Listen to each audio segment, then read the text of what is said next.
Hello, I'm Anneliese from Eye Candy Quilts, and I'm going to talk to you a little bit about how to choose a backing fabric for your quilt. Let's do it.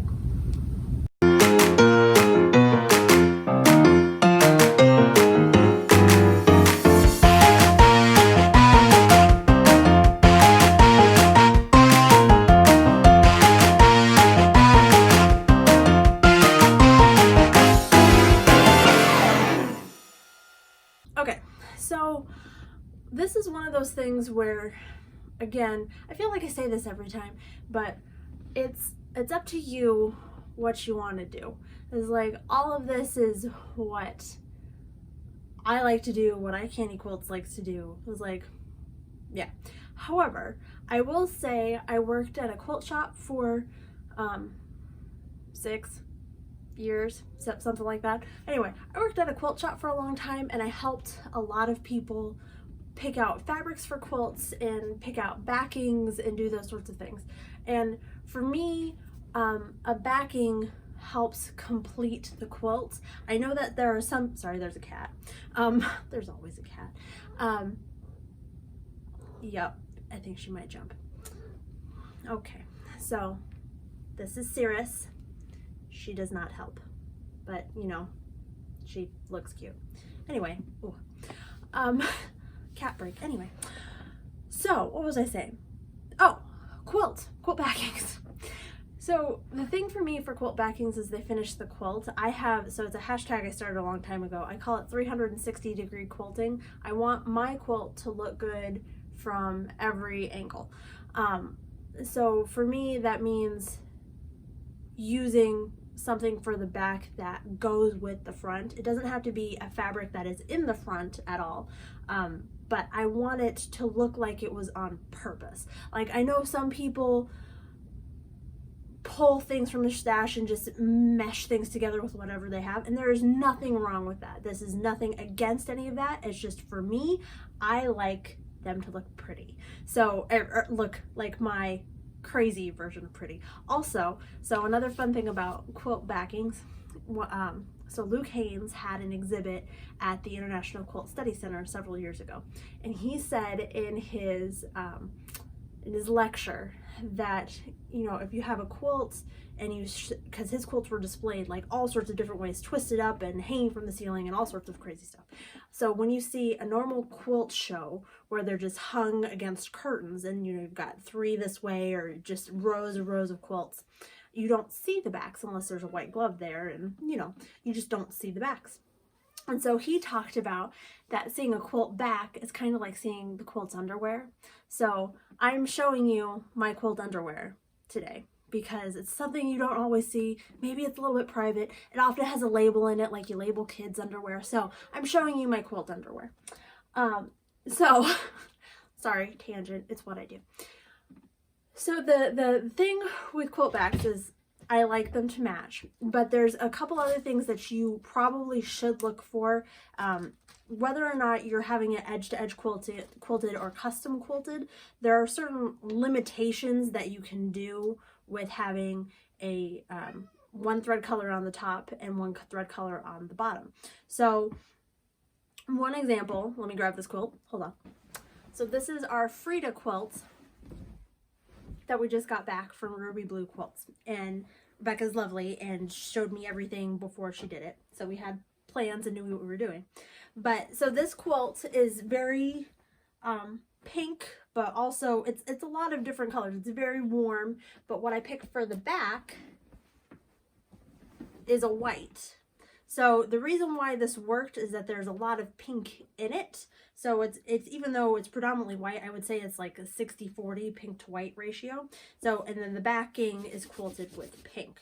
So what you want to look for when you're picking out a back is try to do something that is not completely out of left field. So similar colors is generally the way to go. So whether that's the same, you pull out the background color and go with a similar tone there, or, you know, a big busy print that just pulls in all the colors, it'll work out better for you, and it'll be easier for your quilter a little bit for thread matching, so you don't get those pokies. No one likes the pokies.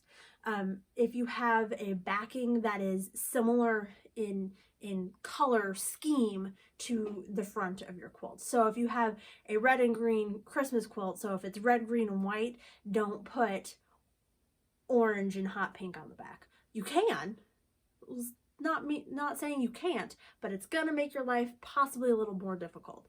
The other thing to think about is, again, if you're pulling out a background color, if you have, the backing can shadow through.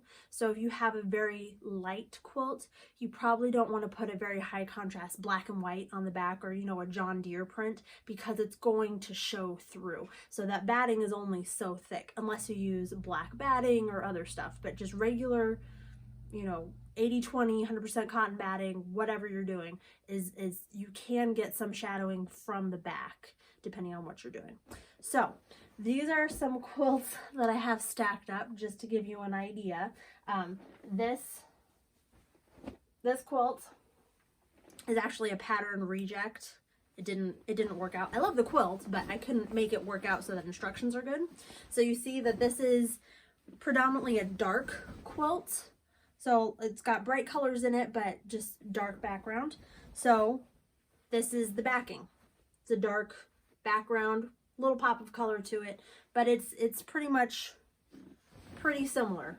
So if we quilt, you know, even a charcoal or a teal or something on top, it's going to be pretty easy to pick something of a similar value for the back so you don't get the pokies. This is my Yonder from the Yonder Quilt Along. So this is all sorts of colors, and it's an ombre, and it's got this white grunge as a background. So again, story time. I planned this whole quilt so that I could use this as the backing because I love this fabric. So I waited a little too long and I had to hunt to find it, but I was able to find it. So I love this fabric. The whole thing was planned as this. So that's the backing for this one. Again, similar colors, pulled it in, but predominantly white because this is the white on the front.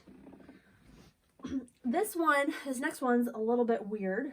It's not weird, I shouldn't say that. It doesn't follow the trend. So the previous ones I've showed you have a similar background tone to what's on the front. So the dark background has a dark back. The white background has a white back with colors. So this one is my looper quilt for my nephew. So the looper quilt is a pattern by Miss Make, and it's very cool. Modular, big, archy pieces. So it's these Colorado State colors, I hope. That's what I was supposed to do. So Colorado State colors, green and yellow, but it's got big pieces of white background. So if I did a white background, closer to a solid white backing, one, that just makes me nervous. I hardly ever just do a solid white back. I don't think I've ever done a solid white backing, but you know, big swaths of white just make me nervous. I am not a particularly clean person, as you can tell from like all of my stuff everywhere. And then for a teenage boy, handing them a big white quilt, like, just makes me nervous. So I found this, which I'm very excited about, for my local shop. So this is going to be the backing for this. So to me, this works, and it's not going to be a problem, because even if this is quilted in white, this has got enough busyness going on that white will sink into it. Or you could even have the back in the bobbin thread be a light green color, and you're not going to get the pokies on the front. Similarly, you could quilt the top in green, and obviously green is going to work on the back. I don't think that this is going to be a problem for shadowing. I don't see that being, it's not as high contrast. If this was a full-on, very solid, or big pieces of big solid blocks of color, that might be more of a problem in the solid white areas on this quilt, but this is going to be fine. So that's what I look for when I pick backings. First of all, you have to like the backing. So if you're using up pieces, I regularly piece my backs and do back art. But you know, sometimes you want your quilt underwear to look just as cute as your outfit. So it just gives you a little extra oomph if you have cute underwear. So 1, you have to like it. 2, it helps if you pull out the colors from the front of the quilt. So whether that is similar background color or just an all over palette, that will help both you and your quilter. And then the third thing is try not to pick things that are very high contrast, big chunks of color prints, because that can shadow through and show different things. So it's really, it's just fun. I like backing, because that's generally where I put my big crazy prints, because I tend not to do borders, so I throw my big crazy prints on the back because it's fun for me. So I hope that helps and you get some fun prints going on for your backings. I know we're all quilting up a storm since we've been locked inside for so long. But yeah, I have fun with it and find some good stuff.